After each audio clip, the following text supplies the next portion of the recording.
नमस्कार दोस्तों, नवीन हेयर। आज हम लोग क्या करेंगे, ये देखिए, development of cave in eastern India in ancient time. तो क्या ऐसा क्वेश्चन पूछता है? हाँ दोस्तों, ये पूछता है। ये आपके 68 बीपीएससी मेंस में पूछा गया था। ठीक है, तो ये देखिए, ये केव, एक तो केव आर्किटेक्चर वाला और दूसरा केव पेंटिंग वाला। तो केव पेंटिंग कब कराओगे? नेक्स्ट लेक्चर में। नेक्स्ट लेक्चर में हम लोग पढ़ेंगे cave painting of eastern India in ancient period. तो वो क्वेश्चन आया था 69th बीपीएससी में, जो कि हम लोग नेक्स्ट लेक्चर में करेंगे। इस लेक्चर में हम लोग क्या करेंगे, cave architecture in ancient time in eastern India. इस बात को थोड़ा सा आप इसको ना, ये थोड़ा सा ये देखना होगा आपको कि ये ईस्टर्न इंडिया का रहा है, ठीक है ना, ओवरऑल नहीं कर रहा है। वहां से हम लोग शुरू करेंगे। चलिए ठीक है, शुरू करते हैं। ये देखिए, India cave architecture reflects the soul journey. देखिए, souls journey crafted into the silence of the stones. ठीक है, तो ये बड़ा ही अच्छा कोट है। किसके द्वारा लिखा है? था आनंद कुमारस्वामी द्वारा ये लिखा गया है। पूरा क्यों नहीं लिखे, स्पेस कम था, ठीक है ना, आप लिख लीजिएगा। ठीक है, तो ये देखिए, इसको थोड़ा सा आप अप्रिशिएट कीजिए। देखिए कितना अच्छा लिखा हुआ है कि India cave architecture reflects the soul's journey. ठीक है ना, मतलब उसका सोल्स का पूरा जर्नी दिखाता है, carved into the silence of the stone.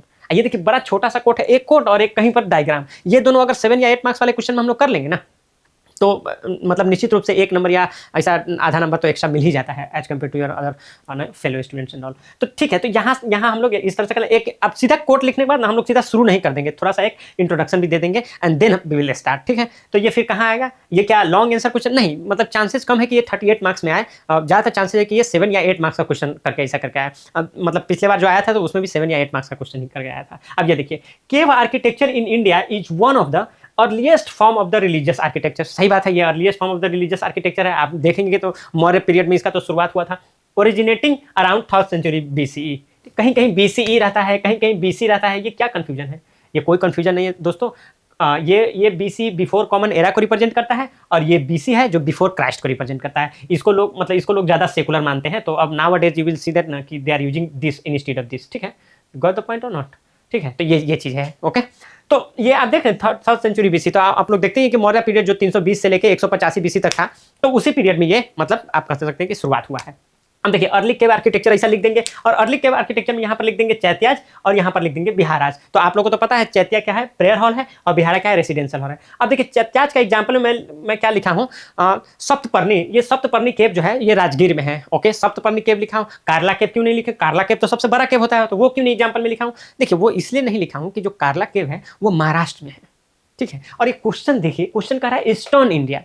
Is for this reason हम कार्ला केव, जो कि वन ऑफ द बिगेस्ट, आप कह सकते हैं कि ये one of the biggest chaityas है कार्ला, वहाँ हम नहीं लिखे थे। ये सप्तपर्णी हम लिखे। सप्तपर्णी केव का एग्जांपल दीजिएगा, हमें तो ये याद ही नहीं रहेगा। अच्छा ठीक है, अगर आपके पास सप्तपर्णी केव जो राजगीर में ना याद रहे, तो आप ये लोमास ऋषि केव है ना, उसको भी यहाँ पर एग्जाम्पल दे सकते हैं चैत्याज में। ठीक है, फिर तुम लोमास ऋषि केव क्यों नहीं लिखे? क्योंकि मैं यहाँ फिर से दोबारा एग्जाम्पल लेने वाला हूँ। Is for this reason I avoided that. मतलब वो दो बार हो जाता है तो थोड़ा सा मोनोटोनस टाइप से हो जाता है। तो ये सप्तपर्णी केव मैं इसलिए भी लिया हूँ कि यहाँ पर ना आप देखेंगे कि इसका जेनेसिस जो है ना, वो फर्स्ट जो अपना बुद्धिस्ट काउंसिल हुआ था वहाँ से है। तो ये मतलब हमको लगता है कि ये ज़्यादा बेहतर रहेगा। इस पर याद कर लेना भाई, इतना तो याद कर ही सकते हैं ना, सप्तपर्णी केव राजगीर। तो ये चैत्या का एग्जाम्पल है।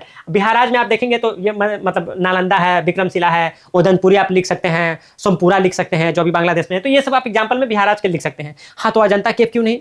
अरे मुझे पता है भाई कि जो आप अजंता केव की बात कर रहे हो, ये अजंता केव में जो 29 केव है, इसमें आप देखेंगे कि 25 तो है, तो वो बिहाराज ही है। लेकिन फिर मैं इसको अवॉइड किया हूँ यहाँ पर। वाई? बिकॉज आप देखेंगे ना कि ये जो अजंता भी तो मतलब महाराष्ट्र में है ना, तो इज फॉर दिस रीजन। अच्छा, तो तुम बिहार से हो तो महाराष्ट्र की चीजें नहीं लिखोगे? नहीं, ये क्वेश्चन पूछा है ईस्टर्न इंडिया, इसलिए मैं नहीं लिख रहा हूँ। गजब बात है यार, महाराष्ट्र का नहीं लिखूंगा। ठीक है, आप लोग विजय एग्जाम से है। ठीक है, तो अब आगे चलते हैं।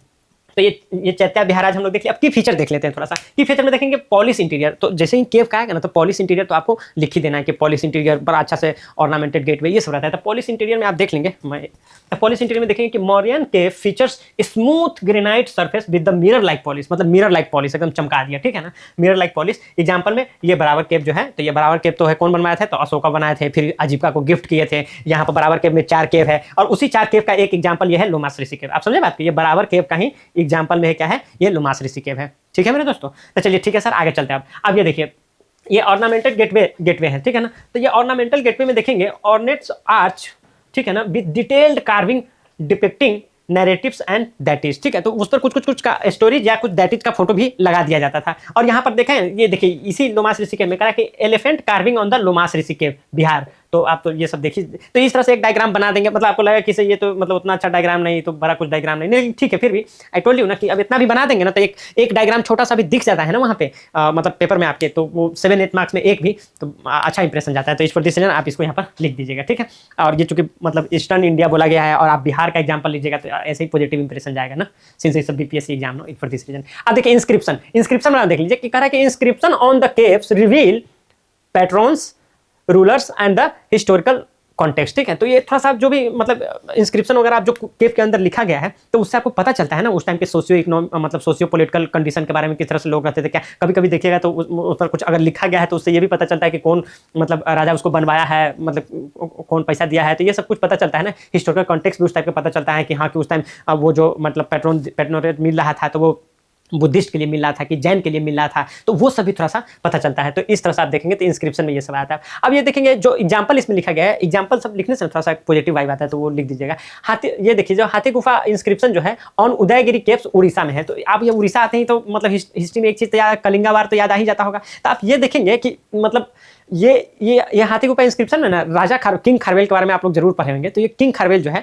तो वो क्या करते हैं ना कि वो फिर से जैसे अब ये क्या है कि मतलब अशोका तो क्या है कि कलिंगा वार करता है, उसका बोलता है कि अब हम अपना धम्म अपना लिए, ठीक है, तो हम लोग तो बुद्धिज्म को फैलाएंगे। लेकिन जब किंग खारवेल आते हैं, ये मतलब हम बता रहे हैं आपको, ये 1st सेंचुरी बीसी के अराउंड का बात है, तो वो जब आते हैं तो मतलब उनको तो ये लगता है कि भाई मतलब ऐसे कैसे हो गया, हम लोग को मार पीट के गर्दा उड़ा दिया, तब जाकर बोल रहा था किसे कि हाँ कि अब हम ठीक है अब हम बुद्धिज्म को फैलाएंगे। वो भी एक बार अटैक किया मगध पर, सतवाहन पर वो अटैक किया। और आप देखेंगे कि कलिंग का जो मतलब जीना का इमेज था ना तो वो ये लोग मतलब लेकर आ गया था। कौन लेकर आया था? अशोका नहीं, अशोका नहीं लेकर आया था, उसको लेकर आया था महापद्मनंद, जो नंदा डायनेस्टी का ये है, तो महापद्मनंद उसको लेकर आया था। तो वो जीना की मूर्ति को ना फिर से वो ये जो किंग खारवेल है वो वापस लेकर जाता है, तो पूरा रिट्रीव कर लेता है फिर दोबारा से। तो ये मतलब एक ये करके है कि जाना था। ये लैंग्वेज जो है वो प्राकृत है, ठीक है ना। और उसका जो ये देखेंगे कि स्क्रिप्ट जो है ब्राह्मणी है, तो उस तरह से ये आप देखेंगे। तो ये सब क्यों नहीं लिखे हो? जरूरी नहीं है, फिर क्यों बता रहे हो? अरे जानकारी के लिए बता दे रहे हैं, और प्रीलिम्स में भी काम आ जाता है। और इस तरह से अगर बैकग्राउंड पता हो तो थोड़ा सा ये मतलब याद मतलब रह जाता है। For this I am telling you, गजब है एकदम। अब देखिए नेचुरल लाइट यूटिलाइजेशन, हाँ ये ठीक है। नेचुरल लाइट यूटिलाइजेशन में क्या है? Intelligently placed opening allowing sunlight to illuminate interior. तो आप मतलब उस तरह से आप देखें, जैसे हम ही लोग अभी कैमरा में रिकॉर्ड कर रहे हैं वीडियो, तो हम लोग लाइट वगैरह को इस तरह से प्लेस करते हैं ना कि मतलब ज़्यादा अच्छा से मतलब बोर्ड का भी दिखे, मतलब मैं भी दिखूं।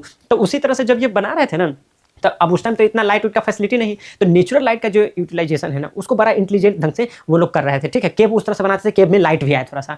तो इसका एग्जांपल नहीं लिखे, इसका एग्जांपल ना फिर से वो अजंता केव ही आ जाता। तो मैं अवॉइड किया हूँ कि कोई भी एग्जांपल जो है ना उधर दूसरे प्लेस से जो ईस्टर्न इंडिया का ना हो वो लिखे, ठीक है। तो इसीलिए मैं एक फीचर बता दिया हूँ कि यहाँ पर लिखा है ना डेवलपमेंट ऑफ केव, तो उसमें ये हम लोग कर दिए कि इसको भी ध्यान रखा जाता था। अब देखिए वाटर टैंक एंड ड्रेनेज, तो वाटर टैंक एंड ड्रेनेज का देखेंगे ना तो एक दूसरा एक ये है मतलब कन्हेरी करके एक मतलब इसका एग्जाम्पल है। ये लिखा गया क्या? Built for monastic living and rituals. तो वो वहाँ पर रहते थे तो पानी का जरूरत तो पड़ेगा ही, और फिर वो लिविंग के लिए तो समझ रहे हैं ना, तो उसका जरूरत तो पड़ेगा ही। तो इसीलिए ये, लेकिन ये कन्हेरी का मतलब फिर वो भी महाराष्ट्र में ही है, कन्हेरी के भी इसका एग्जाम्पल है, लेकिन वो भी महाराष्ट्र में, तो इसलिए हम उसको अवॉइड किए हैं। तो ये दोनों बस इसी तरह से लिख दीजिएगा कि उसका एक फीचर बन जाएगा। अब आइए हम लोग आगे चलते हैं और देखते हैं आगे। ये देखिए सिग्निफिकेंस ऑफ केव, तो केव का सिग्निफिकेंस क्या है वो हम लोग देख लेते हैं। तो देखिए केव के सिग्निफिकेंस में क्या है? Religious importance. तो हम लोगों को तो पता ही है भाई कि केव तो मतलब आप देख लीजिए कहीं पर बुद्धिज्म, कहीं पर जैनिज्म, तो इस तरह से मतलब इस सबको प्रमोट करने के लिए यूज किया जाता था। Early centres for the Buddhism Jainism fostering their spirit, हाँ तो इसके स्पिरिट को फैलाया जाता था। केव्स का यूज तो अब सुनो इसी तरह से तो किया जा रहा था कि जैसे बुद्धिज्म जो निकले हैं सब, फिर बरसात के मौसम में फिर मॉन्क लोगों को रहना होता था ठहरने के लिए, तो उस तरह से केव का यूज करते थे। तो वो अपना ठहरने के लिए करते थे, बिहाराज हो जाता था, प्रेयर के लिए करते थे, तो चैत्याज हो जाता था। तो उस तरह से हम लोग इसको रिलीजियस इंपोर्टेंस करके भी देख सकते हैं। अब देखिए आर्किटेक्चरल इन्फ्लुएंस, तो आर्किटेक्चरल इन्फ्लुएंस में आप देखेंगे कि ये लिखा है कि simple yet pioneering structures that inspired later cave complexes. तो मतलब जब ये जो हम लोग बात करें जो मौर्यन पीरियड से जो शुरू हुआ था, इनिशियल डेज में जो केव का आर्किटेक्चर हुआ वो आगे के भी मतलब आर्किटेक्चर को ऑब्वियसली मतलब ये इन्फ्लुएंस तो करेगा ही। अब देखिए कल्चरल इंसाइट्स, तो कल्चरल इंसाइट में क्या है? Inscription provide insights into the socio political and religious life of ancient India. आप ये खारवेल वाला ही एग्जाम्पल ले लीजिए ना, क्या क्या इंसिडेंट हुआ वहां पर, तो वो आप रिलीजियस ढंग से भी देख सकते हैं कि हाँ कैसे मतलब जीना का इमेज को वापस वो रिट्रीव किया, ठीक है। आप पॉलिटिकल भी देख सकते हैं कि किस तरह से वो अटैक किया सातवाहन पर, मगध पर, वो पूरे सदन में भी अटैक किया था, तो वो भी आपको इन्फॉर्मेशन वहां से मिल रहा है। सोशियो भी मिल रहा है कि हाँ कि सोशली वो लोग मतलब जैन धर्म को वो पैट्रोनेज देते थे किंग खारवेल। तो वो सब तो इसीलिए कहा जाता है कि कल्चरल इंसाइट भी हम लोग को केव से मिला है।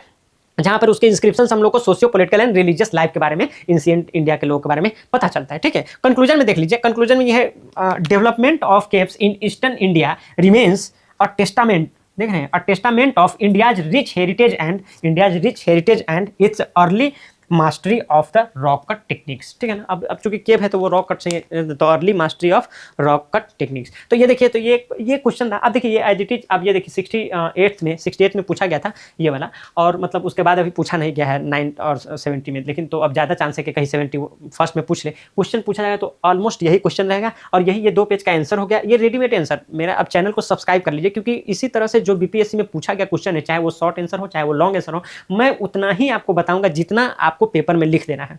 हाँ, लेकिन यह है कि you can't afford to forget this. अब इसमें से भी अगर आप भूल जाएंगे ना, इसमें का भी अगर कंटेंट आप भूल जाएंगे ना, फिर वो बलंडर हो जाएगा मेरे दोस्तों। ठीक है, तो सर इसको आप पूरा एज इट इज याद कर लीजिएगा, और एग्जाम में ऐसा पूछेगा तो ये हाई प्रोबेबिलिटी है कि एग्जाम में जो है ना, ये 71st में ये, या एक नेक्स्ट क्वेश्चन है कि cave painting of eastern India in ancient period, वो पूछा जा सकता है। दोनों में से एक पूछे जाने का ना हमको लगता है कि संभावना है 71st में, तो वो नेक्स्ट वीडियो में हम करवा देंगे। तब तक के लिए आप चैनल को सब्सक्राइब कर लीजिए, और इसको मतलब वीडियो अगर देख ली है, थैंक यू वेरी मच, इसको लाइक कर दीजिए।